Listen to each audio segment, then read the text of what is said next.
नमस्कार दोस्तों, JS classes में आपका स्वागत है। तो आज का टॉपिक है डीसी जनरेटर। ये एग्ज़ाम पॉइंट ऑफ व्यू से बहुत ही महत्वपूर्ण ये टॉपिक होने वाला है, क्योंकि हर प्रत्येक एक एग्ज़ाम में इसमें से 3 या 4 क्वेश्चन देखने को मिलता है हर एक एग्ज़ाम के लिए। तो इसको ध्यानपूर्वक आप लोग देखेंगे और हर एक पॉइंट को नोट करते हुए चलेंगे। तो आइए देर न करते हुए आगे बढ़ते हैं और हर एक महत्वपूर्ण बिंदु पर बात करते हैं। ये जनरेटर यांत्रिक ऊर्जा को विद्युत ऊर्जा में परिवर्तित करने वाली मशीन जनरेटर कहलाती है। जो यांत्रिक ऊर्जा को विद्युत ऊर्जा में परिवर्तित करने वाली मशीन जनरेटर कहलाता है। यदि जनरेटर आउटपुट डीसी पैदा करता है, यदि जनरेटर आउटपुट डीसी पैदा करता है तो डीसी जनरेटर कहलाता है। यदि एक आउटपुट देता है तो उसे अल्टरनेटर कहते हैं। देखिए, डीसी जनरेटर का जो रेटिंग है किलोवाट में, जिसको एक्टिव पावर भी बोलते हैं, और जो एसी जनरेटर बोलते हैं या अल्टरनेटर, उसे केवीए या अपरेंट पावर में लिया जाता है। डीसी जनरेटर को यांत्रिक रेक्टिफायर भी कहते हैं, क्योंकि यह क्या करता है, डीसी को और एसी को डीसी में कन्वर्ट करता है। तो रेक्टिफायर का काम भी है एसी को डीसी में कन्वर्ट कर रहा, तो इसलिए मैकेनिकल रेक्टिफायर भी इसे कहते हैं। डीसी जनरेटर फैराडे के विद्युत चुंबकीय प्रेरण के सिद्धांत पर आधारित होता है। जो फैराडे ने नियम दिया था विद्युत चुंबकीय प्रेरण का सिद्धांत, उस पर ये आधारित है। देखते हैं आगे।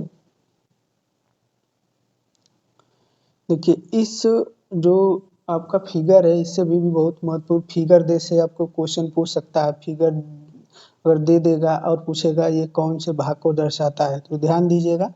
देखिए, ये है फील्ड वाइंडिंग, फिर ये पोल, ये है आपका पोल शूज, फिर ये है आर्मेचर, ये वाला भाग आर्मेचर है, आर्मेचर, फिर कम्यूटेटर, फिर पोल, फिर आर्मेचर बाइंडिंग, ब्रश, योक, ये योक है। हर एक जो बिंदु दिया है उसके हर एक बिंदु के बारे में आगे मैंने डिस्कस किया है, तो उसको ध्यानपूर्वक आप लोग देखेंगे। यहाँ पर ये फिगर इसलिए रखा है मैंने कि आप हर एक फिगर को देखकर इमेजिन कर सकते हैं और आपको अच्छी प्रकार से समझ आ सकता है। देखते हैं। देखिए, फैराडे के विद्युत चुंबकीय प्रेरण का सिद्धांत क्या कहता है। यदि किसी चालक को किसी चुंबकीय क्षेत्र में इस प्रकार गतिमान किया जाता है कि वह चुंबकीय बल रेखाओं को छेदन करता हो, तो उसे चालक में विद्युत वाहक बल उत्पन्न होता है। यह विद्युत वाहक बल गतिज ऊर्जा के कारण उत्पन्न होता है।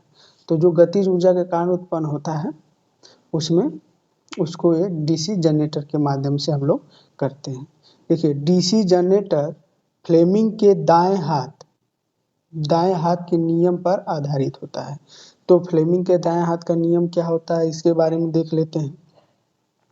आगे बढ़ते हैं। देखिए, फ्लेमिंग के दाएं हाथ का नियम, देखिए इसको फिगर के माध्यम से भी इमेजिन करेंगे, इसलिए फिगर भी मैंने बना दिया है, तो इसको ध्यानपूर्वक देखेंगे। देखिए, इसमें फ्लेमिंग के दाएं हाथ का नियम क्या बोलता है कि यदि दाएं हाथ की प्रथम दो उंगलियां जिसमें एक तर्जनी होती है और मध्यमा तथा अंगूठा, जिसको थंब बोलते हैं इंग्लिश में, को परस्पर समकोण बनाते हुए इस प्रकार फैलाया जाए कि अंगूठा चालक की गति की दिशा एवं पहली उंगली तर्जनी, जिसको इंडेक्स फिंगर बोलते हैं, चुंबकीय क्षेत्र की दिशा की और इंगित करे, तो दूसरी उंगली यानी मध्यमा, तो जिसको मिडिल फिंगर बोलते हैं, उसे चालक में प्रेरित विद्युत वाहक बल की दिशा को इंगित करेगी। बहुत ही महत्वपूर्ण है। तो इसको आप ध्यानपूर्वक देखेंगे कि इसमें एक बार और रिवाइज कर लेते हैं। देखिए, इसको और एक बार रिवाइज करके देखते हैं। देखिए,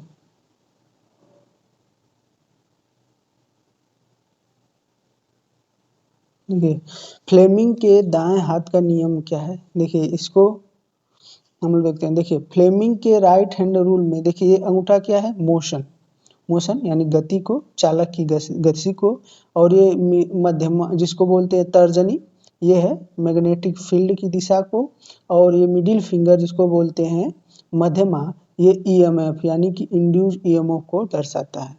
तो याद करना आसान है। देखिए जो जनरेटर होता है उसको स्टार्ट करने के लिए पावर चाहिए, पावर किस में ज़्यादा होता है, आपके दाहिने हाथ में होता है। दाहिने हाथ से याद रखेंगे, पहले आप रोटेट करेंगे तो मोशन की ज़रूरत होगी, तो मोशन से फिर क्या, चुंबकीय क्षेत्र बनेगा, चुंबकीय क्षेत्र बन जाएगा, जनरेटर जैसे ही स्टार्ट हो जाएगा तो आपको सप्लाई मिलने लगेगी, तो यानी कि इंड्यूस उसमें ईएमएफ इंड्यूस हो जाता है। याद करना कितना सिंपल है। आगे बढ़ते हैं, आगे देखते हैं। देखिए डीसी जनरेटर के प्रमुख भाग, डीसी जनरेटर के प्रमुख भाग, देखिए डीसी जनरेटर के प्रमुख भाग में ये देखिए ये जो दर्शाया गया फिगर, ये क्या है, एक योक है, ये क्या है, योक है जिसको बॉडी बोलते हैं, और ये क्या है, इसका पोल शूज, ठीक है, फील्ड पोल, जिसमें फील्ड पोल है तो इसको बोलते हैं, देखिए लेमिनेटेड पोल शूज लिखा हुआ है। देखिए इसको ये है ऊपर वाला भाग लेमिनेटेड पोल कोर है, ये टैप्ड होल फॉर फिक्सिंग, जिसमें होल दिया हुआ है, फिर रिवेट करके इसको बनाया जाता है। सेक्शन ऑफ फील्ड कॉयल, जिसमें फील्ड बाइंडिंग की जाती है। तो इसको सारे को आप लोग ध्यानपूर्वक देखेंगे। कभी कभी फिगर देखकर आपसे पूछ देता है कि ये किस चीज़ को दर्शा रहा है, तो इसको फिगर को भी आप ध्यानपूर्वक देखेंगे, ठीक है। योक में देखिए ऊपर की तरफ टर्मिनल बॉक्स, फिर इसको ये जो है इसको बोलते हैं आई, लिफ्ट आई, ये पूरा फ्रेम है, फिर इसको फिट करने के लिए ये है बेस बोलते हैं। तो इसके बारे में जानते हैं, आइए योग के बारे में जानते हैं। योग से बहुत ही महत्वपूर्ण क्वेश्चन आते हैं, हर एक एग्जाम में देखने को मिलता है आपको। देखिए मशीन के बाह्य भाग को बॉडी या योग कहते हैं, जो बाहरी भाग होता है उसको योग या बॉडी कहते हैं। यह बड़ी मशीन में, देखिए बड़ी मशीन में क्या है, ये कास्ट स्टील, और छोटी मशीन में कास्ट आयरन की बनाई जाती है। ये बहुत महत्वपूर्ण बिंदु है कि जो छोटी मशीन होती है उसमें योग क्या होता है, कास्ट आयरन, और बड़ी मशीन में कास्ट स्टील की बनाई जाती है। इसका देखिए ये इसका जो मुख्य पॉइंट है, ये सबसे ज़्यादा आता है कि योग का अधिकतर कार्य क्या होता है, तो जैसे बाहरी जो है, बाहरी चोट होगी उससे सुरक्षा प्रदान करेगा, और ये चुंबकीय जो पथ प्रदान करने के में सहायक होता है। तो इसीलिए देखिए इसका पॉइंट आगे दिया हुआ है कि यह मशीन के सभी भागों को सुरक्षित रखती है, और दूसरा है कि यह चुंबकीय बल रेखाओं के पथ प्रदान करती है, जिसमें चुंबकीय जो क्षेत्र होता है उसको रास्ता देने का कार्य करती है। आगे है फील्ड पोल, क्या है, फील्ड पोल है। तो देखिए इसका प्रमुख कार्य चुंबकीय क्षेत्र स्थापित करना, तो जिसमें फील्ड होगा तो उसका मुख्य काम क्या है, चुंबकीय क्षेत्र स्थापित करना। और इसमें फील्ड पोल, पोल होगा यहाँ पर, फील्ड पोल की न्यूनतम संख्या 2 और अधिकतम संख्या 8 होती है। ये बहुत ही महत्वपूर्ण है कि आपका फील्ड पोल में न्यूनतम संख्या कितनी होती है, 2 और अधिकतम 8 होगी। यह फील्ड पोल लेमिनेटेड कास्ट स्टील या एनिल्ड स्टील से बनाई जाती हैं। तो जो फील्ड पोल होता है वो लेमिनेटेड कास्ट स्टील या एनिल्ड स्टील से बनाई जाती हैं। देखिए लेमिनेटेड कोर की मोटाई, ये भी बहुत महत्वपूर्ण है, हर एक एग्जाम में पूछा जाता है कि जो लेमिनेटेड कोर की मोटाई कितना होता है, तो 0.35 से 0.5 mm तक होता है। आगे देखते हैं, आर्मेचर के बारे में जानते हैं। देखिए आर्मेचर क्या है, देखिए ये एक बेलनाकार ड्रम जैसा होता है जो सिलिकॉन स्टील की पत्तियों को एक साथ रिवेट करके बनाया जाता है। जो सिलिकॉन स्टील की जो पत्तियां होती है उसको एक साथ रिवेट करके उन्हें बनाया जाता है। आर्मेचर को शाफ्ट पर कसा जाता है तथा आर्मेचर का प्रतिरोध सामान्य 1 ओम या 1 ओम से कम होता है। तो जो आर्मेचर का प्रतिरोध होता है वो बहुत ही कम देखने को मिलता है। तथा आर्मेचर बाइंडिंग का प्रतिरोध केल्विन ब्रिज के द्वारा मापा जाता है। ये बहुत ही महत्वपूर्ण बिंदु है कि जो आर्मेचर का प्रतिरोध हम जो निम्न प्रतिरोध होता है उसको केल्विन ब्रिज के द्वारा मापते हैं, इसलिए आर्मेचर का प्रतिरोध हम केल्विन ब्रिज के द्वारा ही मापेंगे। तथा एवं आर्मेचर बाइंडिंग, देखिए आर्मेचर बाइंडिंग ओपन या खुला शॉर्ट सर्किट परीक्षण एक्सटर्नल ग्राउलर परीक्षण के द्वारा किया जाता है। तो जो हम टेस्ट करते हैं शॉर्ट सर्किट या ओपन सर्किट टेस्ट, तो उसमें हम क्या यूज करते हैं, एक्सटर्नल ग्राउलर का प्रयोग करते हैं। जो आर्मेचर में शॉर्ट सर्किट होगा, शॉर्ट सर्किट है कि ओपन है, उसको जांच के लिए हम लोग ये परीक्षण करते हैं, जिसको बोलते हैं एक्सटर्नल ग्राउलर परीक्षण। आगे देखते हैं। आर्मेचर में दो प्रकार की बाइंडिंग की जाती है, एक को बोलते हैं लैप बाइंडिंग, दूसरे को बोलते हैं वेब बाइंडिंग। इस लैप बाइंडिंग क्या होता है, लैप बाइंडिंग जिसमें हाई करंट लो वोल्टेज की जरूरत होगी वहाँ पर लैप बाइंडिंग यूज करेंगे। वेब बाइंडिंग वहाँ करते हैं जहाँ पर लो करंट और हाई वोल्टेज की जरूरत होगी, वहाँ पर वेब बाइंडिंग का यूज करते हैं। तो आर्मेचर में दो प्रकार की बाइंडिंग, ये बहुत ही महत्वपूर्ण है कि आर्मेचर में कितनी बाइंडिंगें होती हैं, तो दो। इसका प्रमुख कार्य क्या है आर्मेचर का, आर्मेचर का प्रमुख कार्य चुंबकीय क्षेत्र का छेदन करके बाइंडिंग में ईएमएफ पैदा करना होता है। तो जैसे उसमें आर्मेचर में जो बाइंडिंग की जाती है तो उससे चुंबकीय क्षेत्र जो बनता है तो उसमें एक ईएमएफ पैदा हो जाता है, जो फैराडे के चुंबकीय क्षेत्र फैराडे के नियम के अनुसार हम लोगों ने पढ़ा कि अभी विद्युत का फैराडे का चुंबकीय नियम, तो उस प्रकार से इसमें आर्मेचर में क्या होता है, चुंबकीय क्षेत्र का छेदन करता है जिसके कारण एक विद्युत वाहक बल उत्पन्न हो जाता है। इसका आर्मेचर का काम है, और आर्मेचर में हमेशा एसी ही उत्पन्न होता है, ये ध्यान रखेंगे। देखिए यहाँ पर फिगर है, फिगर के माध्यम से समझाएंगे। देखिए इसमें ये है आपका ये जो ये दिखाया गया है सब आर्मेचर ही है, ये दोनों आर्मेचर है। इसमें देखिए ये वाला सॉफ्ट भाग है, देखिए laminated soft iron magnetic core है, ये वाला भाग कम्यूटेटर है, और ये बॉल बियरिंग है, और बाइंडिंग है, और ये आर्मेचर का स्ट्रक्चर है। ठीक है, सारे चीज़ों देख लिए। देखिए इसमें बोलते हैं स्टैक स्लॉट है, हाँ स्टैक टूथ है, फिर बाइंडिंग कोयल है, कम्यूटेटर बार बोलते हैं, आर्मेचर सॉफ्ट है, और कम्यूटेटर स्टैक है। इसको ध्यानपूर्वक देख लीजिए क्योंकि इसमें से फिगर देखकर भी आपसे क्वेश्चन पूछ सकता है, तो इसको भी ध्यान रखेंगे आप। आगे देखते हैं कम्यूटेटर के बारे में। यह वृत्ताकार जैसा हॉट ड्रॉन कॉपर की मोटाई पत्तियों को बैकेलाइट के आधार पर कस के बनाया जाता है और इसे स्प्लिट रिंग भी कहते हैं।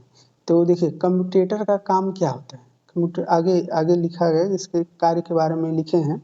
तो कम्यूटेटर पूछता है कि कम्यूटेटर किस पदार्थ का बना होता है, तो हॉट ड्रॉन कॉपर, ये देखिए लिखा हुआ है हॉट ड्रॉन कॉपर का बना हुआ है, और इसे स्प्लिट रिंग भी कहते हैं। स्प्लिट रिंग का काम क्या है कि ये एसी को डीसी में कन्वर्ट करता है। तो कम्यूटेटर भी वही काम करता है। आर्मेचर में एसी होता है, उससे बाएं भाग में जब हम लोग लेते हैं तो डीसी कम्यूटेटर के द्वारा डीसी हमको मिलता है, इसीलिए इसको स्प्लिट रिंग भी कह सकते हैं। आगे देखते हैं, आगे है कि कम्यूटेटर सेगमेंट के बीच माइका इंसुलेशन लगा होता है जिसकी मोटाई 0.8 से 0.9 mm तक होती है, तथा कम्यूटेटर को आर्मेचर शाफ्ट पर स्थापित किया जाता है। तो जो कम्यूटेटर होगा वो किस पर कसा जाएगा, आगे फिगर में हमने दिखाया कि कम्यूटेटर को आर्मेचर शाफ्ट पर कसा जाता है, और जो कम्यूटेटर सेगमेंट के बीच में क्या भरा जाता है, माइका, और जिसकी मोटाई कितनी होती है 0.8 से 0.9 mm तक। इसका प्रमुख कार्य देख लेते हैं, आखिर इसका प्रमुख कार्य है क्या। तो देखिए इसका आर्मेचर में उत्पन्न विद्युत वाहक बल ईएमएफ एसी को डीसी के रूप में परिवर्तित कर बाह्य परिपथ को प्रदान करता है, इसलिए इसे स्प्लिट रिंग भी कहते हैं। तो देखिए इसका मेन मुख्य कार्य क्या है, मुख्य कार्य ये है कि ये एसी को डीसी में कन्वर्ट करता है। आगे देखते हैं, आगे क्या है, आगे ब्रश के बारे में। ब्रश क्या है? ब्रश देखिए, आर्मेचर में उत्पन्न विद्युत वाहक बल को कम्यूटेटर की सहायता से ब्रश के द्वारा बाह्य परिपथ को विद्युत वाहक बल प्रदान करता है। देखिए ब्रश क्या है, सब एक दूसरे से जुड़े हुए हैं।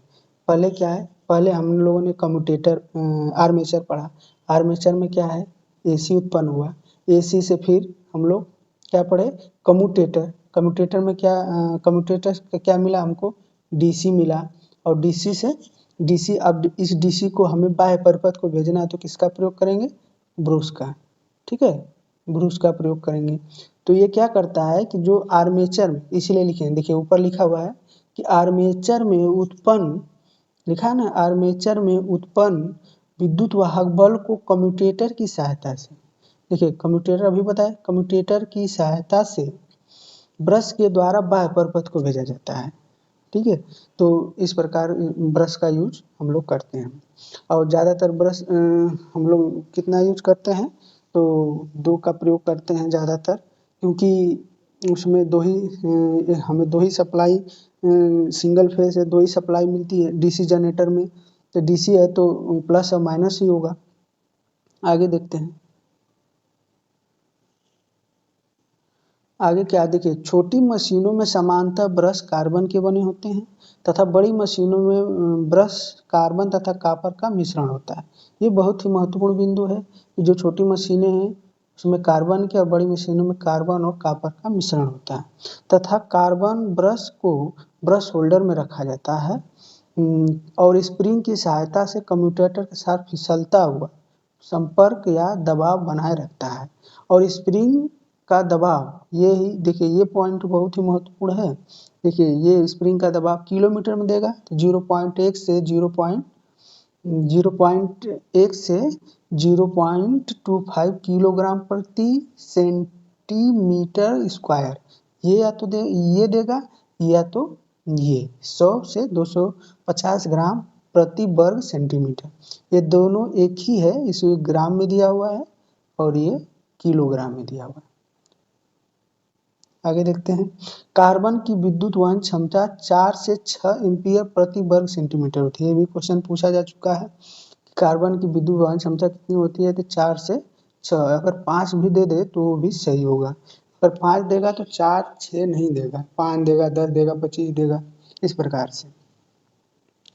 आगे देखते हैं, आगे क्या है कि छोटी मशीन में बुश बियरिंग तथा बड़ी मशीन में बॉल बियरिंग का प्रयोग करते हैं। तो जो बियरिंग हम लोग यूज करते हैं, तो जो छोटी होती है मशीनें उसमें बुश बियरिंग का प्रयोग करते हैं, और जो बड़ी होती हैं मशीनें उसमें बॉल बियरिंग का प्रयोग करती हैं। देखिए आगे है डीसी जनरेटर का विद्युत वाहक बल समीकरण। हर एक एग्जाम में या तो ये फार्मूला पूछता है या इस फार्मूले से संबंधित कोई न कोई क्वेश्चन जरूर ही आता है। 100% जरूर किसी भी एग्जाम में इससे या तो इसका फार्मूला पूछता है या तो इससे संबंधित आपको कोई भी क्वेश्चन देता है। तो इसको क्वेश्चन, ये फार्मूला आप याद रखेंगे। ठीक है, Eg बराबर phi N Z P upon 60 है। अगर वही लैप हो जाएगा तो लैप के लिए क्या लिखेंगे, लैप बाइंडिंग के लिए ए बराबर पी, यानी कि जो समांतर पाथ होंगे पोलों की संख्या के बराबर। अगर वेव होगा वही तो क्या लिखेंगे, ए बराबर 2, यानी समांतर पाथ कितने होंगे, 2। ये ध्यान रखेंगे। ठीक है, Eg क्या है, Eg देख लेते हैं। इसमें Eg क्या है, तो Eg जनरेटर द्वारा पैदा विद्युत वाहक बल, फिर जेड के आर्मेचर चालकों की संख्या, एन के आर्मेचर का घूर्णन गति आरपीएम में, पी क्या है पोलों की संख्या, ए समांतर पथों की संख्या, फाई क्या है प्रति पोल चुंबकीय फ्लक्स जो वेबर में दिया होता है। तो दोस्तों आज के लिए बस इतना ही, क्योंकि ये वीडियो थोड़ा लंबा हो जाएगा, इसलिए इस वीडियो को हम लोग थोड़ा थोड़ा करके 2-3 पार्ट में ख़त्म करेंगे। थोड़ा ये बड़ा टॉपिक होता है, इसलिए आज के लिए बस इतना ही रखेंगे। तो अपने दोस्तों को ज़्यादा से ज़्यादा शेयर करिए और सब्सक्राइब करवाइए और हमारे चैनल को आगे बढ़ाइए। जय हिंद, जय भारत।